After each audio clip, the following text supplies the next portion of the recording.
এত সন্ত্রাস মনে হয় জিরো করে দেবো। হ্যাঁ, এত জিরো করে দেবো, একটা ভোট পাবে না। তোমার ভোট হয়েছে, সুস্থভাবে ভোটটা করাক। যদি মমতা ব্যানার্জির কথাটা আছে, সুস্থভাবে ভোট করাক। সন্দেশখালী বলো আর কোনো ইয়ে বলো, এখানে তো বিজেপির সংগঠন রয়েছে। বিজেপি ভোটই পাবে না এখন। ওই বিজেপি তো আশকারা দিচ্ছে, টিএমসি মমতা ব্যানার্জি তো আশকারা দিচ্ছে। ওই জন্য তো বিজেপি কিছু ভোট পাচ্ছে। ওরা ভাই বোনি মিলেমিশে খাচ্ছে। একা কেন খাবে? মিলেমিশে খাচ্ছে ভাই বোনি। 31টা পদ দিয়ে রেখে দিয়েছিল। ওই শুভেন্দুকে ওই মমতা দিদি একটা প্রশ্ন করুক না যে আমি তোমাকে 31টা পদ দিন, এই চুরি করো কি সেই চুরি করো, এত খামে চুরি করেছো। ওই শুভেন্দু অধিকারীকে একটা প্রশ্ন মমতা ব্যানার্জি করে না তো। ওদের দিদি মুদিয়ে সেটিং এ আছে। কোন দিল্লিতে গেলে ওদেরকে কোনো সাংবাদিক দেখাতে পারে না যে এরা বৈঠক করেছে আজও পর্যন্ত। আর আমাদের এরকম আমাদের তো কোনো সেটিং এর ব্যাপার নেই, ওদের সেটিং এর ব্যাপার। যদি বা বৈঠক করে ঘরের দরজা মানে সিটকিনি লাগিয়ে দিয়ে বৈঠক করে ওরা।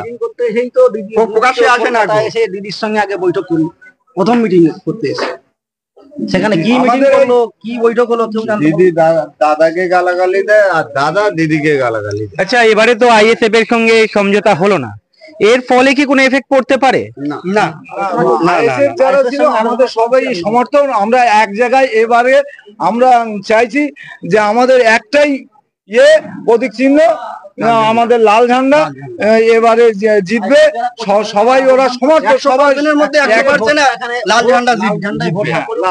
আহ্বান করেছি তাদের আসার জন্য। সুস্থভাবে ভোট হলে টিএমসি 0-0। 9 সাল থেকে আমাদের উপরে জুলুম চালাচ্ছে। 9 সালে আমাদের মিনেখা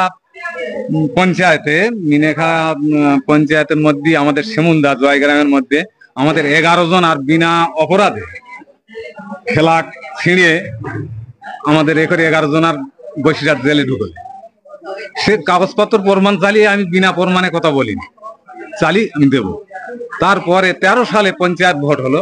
13 সালে আমি নিজেই পঞ্চায়েতে দাঁড়াবো বলে একটা আলোচনা করি। ভোট হয়েছে কিন্তু বাংলা আষাঢ় মাসে, আমার মনে নেই 13 সালের কত তারিখে ভোট হয়েছে। আমাদের রমজান মাসের 10 তারিখ। আমার বৈশাখ মাসে আমার জমির 69 শতক জমি, আমার বর্গা জমি, আমার বাবা, এই 69 শতক জমি বড় ধান তুলে নেয়। তুলে নেওয়ার পরে আমি থানায় গেলাম। থানায় যাওয়ার পরে আবুল কালাম মল্লিক, আমাদের জেলা পরিষদ সমাজসেবী, তিনি ঢোকলে। এটা গুরুত্ব ভালো করে শুনলেন। ঢোকার পরে থানার বাবুরা কোনো কেস নিলেন। কেস না নিলে সৌরভ বাবু বলে একজন দারোগা ছিল, তিনি বললেন এই তো আপনাদের নিজেদের ব্যাপার, এখানে তো ওই মল্লিক বাবু বলে গেল কেস নিতে বারণ করেছে। আমি বলি আপনি কি বলছেন? আমি তখন দিলীপ বাবুর কাছে ফোন করলাম। আমি বলি আমার জমির ধান কেটতেছে, আমার কেস নেবে না, মল্লিক বাবু বলে গেল যে ওদের ব্যাপার, কোনো রকম কেস নিচ্ছে না। একটা ডায়েরি নিল, নেওয়ার পরে সৌরভ বাবু আমার ধান খেতে চলে গেল মাঠে গিয়ে। সৌরভ বাবু শিমুলদা আজাদ ক্লাবের সামনে ময়দানে ধানটা তুলে দিল মল্লিকের ওখানে। ওরাই ধান ভাগ করে নিল, ঝেড়ে বললো যে ঝেড়ে ভাগ দেওয়া হবে। কিন্তু আমার বর্গা জমি, কাগজ চাইলে আমি দেখাবো, আজকের কাগজ আনিনি। এইবারে সেই জমি এখনো পর্যন্ত একটা ফুটেজ আছে প্রদুদ্দার কাছে।